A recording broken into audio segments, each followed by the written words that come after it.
Hello buddies. இந்த வருஷம் 2026 தெலுங்குல ரிலீஸ் ஆன பப்பம் பிரதாப் அப்படிங்கிற ஒரு கிறுக்குத்தனமான காதல் ஸ்டோரியை தான் கேட்க போறோம். அதாவது இந்த கதையை சொல்லணும்னா, காதலிச்சு கல்யாணம் பண்ணிக்கல நம்ம ஹீரோவுமே முதல் இரவுல பண்ண சம்பவத்தால ஊருக்குள்ள தலை நிமிர்ந்து வாழ முடியாத அளவுக்கு இக்கட்டான சூழ்நிலைக்கு உள்ளாயிடுறாப்ல. இப்படி ஒரு சூழ்நிலையில இருந்து அவர் எப்படி வெளியில வராரு, தன்னோட மனைவியோட சந்தோஷமா வாழ்ந்தாரா இல்லையா அப்படின்றது தான் முழு கதையுமே. அப்படியே வளன்னு பேசாம ஸ்ட்ரைட்டா கதைக்குள்ள போயிடலாம். அகைன் இந்த மாதிரி தரமான படத்தை ஷார்ட் அண்ட் ஸ்வீட்டா பாக்கணும்னா சப்ஸ்கிரைப் பண்ண மறந்துடாதீங்க.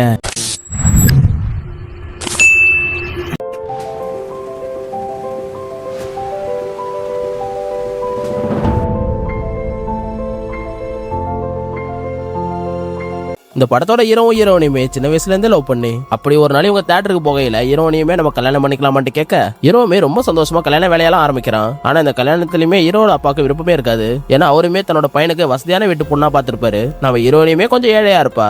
எப்படியே நல்லபடியா கல்யாணமும் நடந்து முடிஞ்சிருது. அன்னைக்கு நைட்டுமே முதல் இரவா இருக்கவே நம்ம ஹீரோமே அதை நினைச்சு ரொம்பவே சந்தோஷப்படுறான். அப்படியே ஒரு வழியா ரெண்டு பேருக்குள்ள ஃபர்ஸ்ட் நைட்டுமே நல்லபடியா முடிஞ்சிருது. நம்ம ஹீரோமே கண்டினியூஸா 3 நாள் அவங்க ரெண்டு பேருமே ஒன்னா இருந்ததுக்கு அப்புறம் 4வது நாள் ஹீரோயினுமே பஞ்சாயத்தை கூட்டி இதுக்கப்புறம் என்னால இவன் கூட வாழ முடியாதுன்னு நானுமே என்னோட அப்பா வீட்டுக்கு போறேன்னு சொல்றா.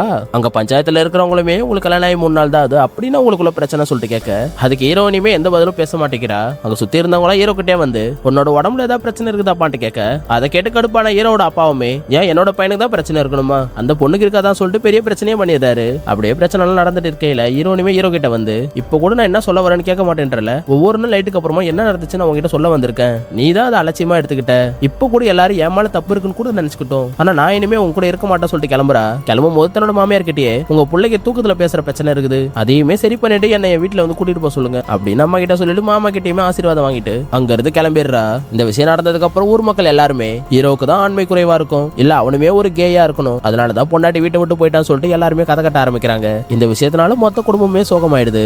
அப்பதான் ஹீரோனியோட அப்பாவுமே அவளோட க்ளோஸ் ஃப்ரெண்ட் கிட்ட பேசி அவங்களுக்குள்ள என்ன பிரச்சனை தெரிஞ்சுக்க சொல்றாரு. அவளோட ஃப்ரெண்டுமே அவகிட்ட வந்து நீங்க 2 பேரும் லவ் பண்ணி தானே கல்யாணம் பண்ணிக்கிட்டீங்க, அதுக்கப்புறம் உங்க 2 பேருக்குள்ள என்ன பிரச்சனை சொல்லிட்டு கேட்க அப்பதான் ஹீரோனிமே ஒரு விஷயத்தை ஷேர் பண்றா. ஹீரோமே நைட்டு பூரா ஹீரோனியை தூங்க விடாம வேற ஒரு ஆள் மாதிரியும் சின்ன புள்ள மாதிரியே நடந்துகிட்டே இருக்கான் போல. இந்த பிரச்சனை அவன் கிட்ட இருக்குதுன்னு சொன்னா அவன் தாங்க மாட்டான், அதனாலதான் நான் வந்துட்டேன்னு சொல்லி தன்னோட ஃப்ரெண்டு கிட்ட சொல்றா. இந்த பக்கம் ஹீரோட அப்பாவுமே நான் அப்பயே இந்த பொண்ணு வேணாமேன்னு சொன்னா இவன் தான் கேட்கவே இல்லைன்னு கத்தி விட ஹீரோமே ஹீரோனியை பார்க்க வந்து அவளோட கால கையில விழுந்துட்டு மறுபடியும் அவனோட வீட்டுக்கு கூட்டிட்டு வந்துடுறான். மொத்த ஊர் மக்களும் அவங்க அப்பாவுமே பிரச்சனை முடிஞ்சிச்சு நினைக்கும் பொழுது மறுநாளே ஹீரோனின் ஒரு லெட்டர்ல இன்னும் உனக்கு அந்த பிரச்சனை சால்வ் ஆகல, அதுல இருந்து வெளியில வந்துட்டு என்ன கூட்டிட்டு போன்னு சொல்லிட்டு கிளம்பிடுறா. அதனால ஹீரோமே டைரக்டா ஹீரோனி வீட்டுக்கு வந்து என்னதான் பிரச்சனை டைரக்டா என்கிட்ட சொன்னாதானே எனக்கு தெரியும் சொல்லிட்டு கேட்க ஹீரோனுமே கதவை மூடிட்டு இதை சொன்னா நீ கவலைப்படுவ அப்படின்ற ரீசனால தான் இவ்வளவு நாள் சொல்லாம இருந்தேன், இதுக்கு மேலேயுமே நான் அதை மறைக்கல ட்ரெஸ் கழட்டி காட்டுறா. உடம்பு பூராமே காயமா இருக்கு.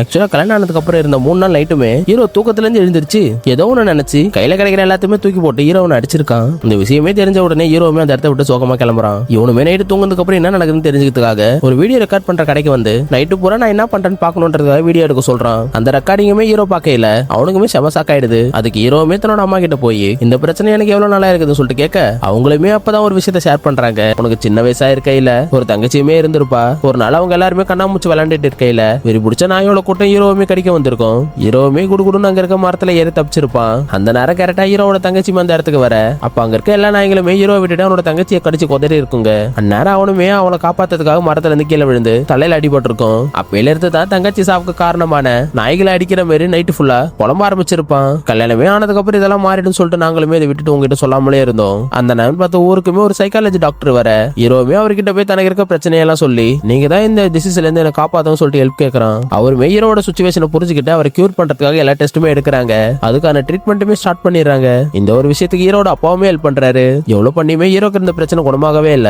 அதனால ஹீரோனியாவது நல்லா இருக்கட்டும் டைவர்ஸ் நோட்டீஸ்ல சைன் பண்ணி கொடுத்துட்டு அவனுமே தன்னோட ஃபேமிலியோட ஊரை விட்டு கிளம்புறான். ஒரு வழியில நின்று ஹீரோனிமே அவரை தடுத்து தான் புருஷன்கிட்ட பேசணும்னு சொல்லி கூப்பிடுறா. அப்பதான் என்ன விட்டு போகணும் உனக்கு எப்படி தோணுச்சு, இதுக்கப்புறம் எந்த பிரச்சனை வந்தாலும் அவன் கூட தான் இருப்பா, எங்கேயும் போக மாட்டேன் சொல்லிட்டு வீட்டுக்குமே வந்துடுறா. அதுக்கப்புறம் ஹீரோக்கு இருக்க பிரச்சனை சமாளிக்கிறதுக்காக உடம்பு பூரா சேஃப்டியா மாட்டிக்கிட்டு ஹீரோவுமே சின்ன வயசுல நார்மலாக்கிறதுக்காக அவங்க அம்மாவே ஹக் பண்ணி படுத்துப்பாங்க போல. அதனால அதே மாதிரி இவளுமே படுத்துக்கிட்டு தன்னோட புருஷன் கூட சந்தோஷமா வாழ ஆரம்பிக்கிறா.